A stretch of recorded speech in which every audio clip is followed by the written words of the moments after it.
Ime je res posrečeno po obeh besedah, torej Nova, pa tudi Slovenija.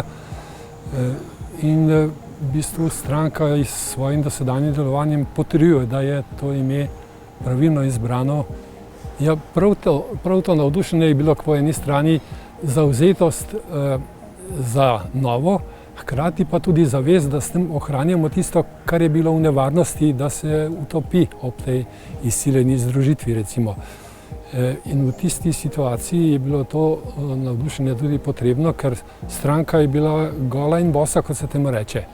Ob združitvi je izgubila svoj sedež, svoje premoženje, svoj arhiv in tako naprej. Vse je bilo treba na novo. In volja je pa bila, da se na novo tudi naredi in se je. Seveda ljudje, ki so to pobudo dali in bili vodilni, so bili toliko zmožni in pametni, da so prave poteze takrat naredili. Ja, ravno v času kampanje se stvari potencirajo in nastanejo nepredvidljive situacije. No, spominjam se takrat tistega leta, ko smo hodili okrog po Sloveniji s tistim poltovornjakom, ki je imel eno stran, da se je odprla in je potem bil to kot oder. In na tem odru smo nastopali, kamorkoli smo prišli, recimo v Domžalah, kar na trgu so se ljudje zbrali in tovornjak pred njimi. Potem pa vsak pač povedal, kar se mu je zdelo. Včasih tudi improvizirano, včasih recimo je bila nevarnost, da bo nesporazum, da bodo celo žvižgi ali kaj takega. Ko sem jaz imel tam govor ravno v Domžalah, se spomnim v govoru, sem rekel, ne zanašajte si ne vem kaj, pomagaj si sam in Bog ti bo pomagal. Ne? In nekateri so kar malo grdo pogledali, da se ne bi nič na Boga zanašali.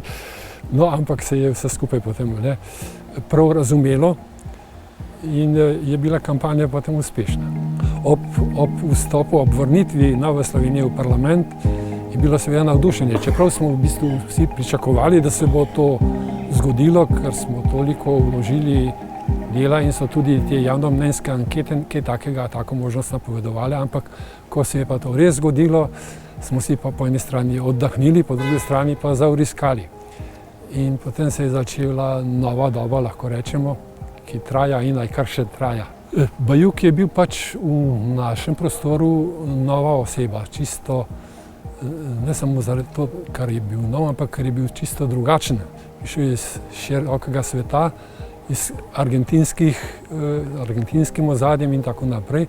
To je bilo po eni strani njegova prednost, po drugi strani pa tudi težava, ker v nadrobnostih ni imel čisto povsod prave predstave o današnji slovenski situaciji.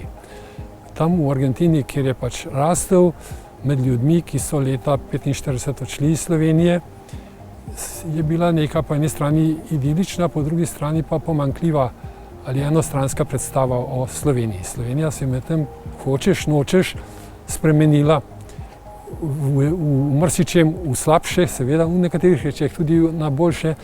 In vse te finese, če jih človek ni poznal, če ni bil na nje pripravljen, se je lahko zgodilo, da je, kot rečemo, stopil na banani olupek, na neko nepričakovano situacijo, z neko nedolžno izjavo, ki pa je čisto drugače izvenela, kot je pričakoval.